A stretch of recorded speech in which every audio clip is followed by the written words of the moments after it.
एक शब्द होता है बोधरेशन।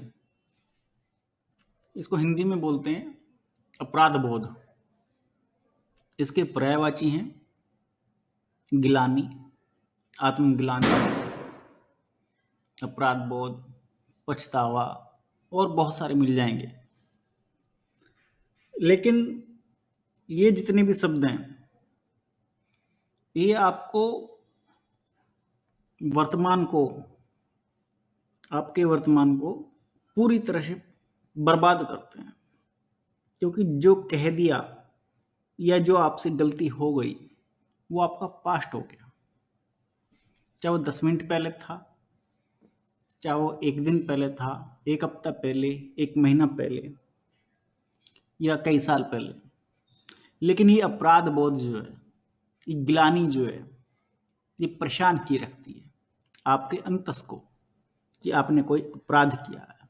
भले ही वो सत्य हो या परिस्थिति के अनुसार आपको करना ही था और कोई ऑप्शन आपके पास था नहीं, या हो सकता है आपकी कोई ऐसी आदत रही हो या हो जिसको आप छोड़ना चाहते हैं, कोई संकल्प बार बार लेते हैं और वो बीच में टूट जाता है, तब भी आपको ये ग्लानि उत्पन्न हो सकती है।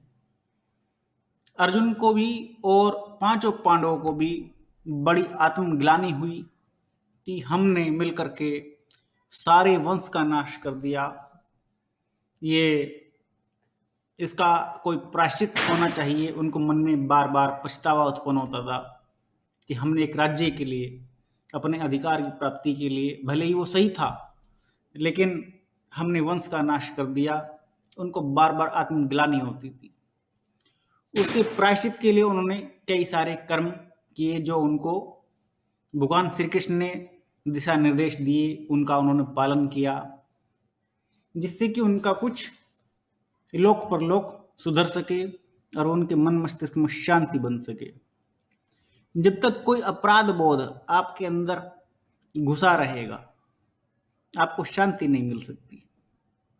आपको शांति तब मिल सकती है जब कोई ग्लानि ना हो, आत्मग्लानि ना हो, या तो इतनी क्षमता हो आपके अंदर कि आप उस अपराध को स्वीकार कर लें कि हाँ मैंने ये किया, ये मेरी गलती है और मैं इसका दंड का भागीदार हूं।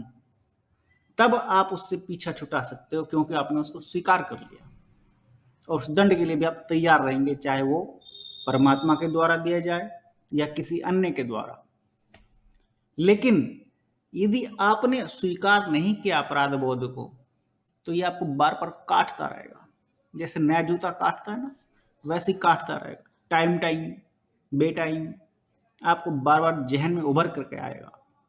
और खास तौर से जब आप ध्यान में बैठेंगे तब तो ये जरूर उभर करके आएगा।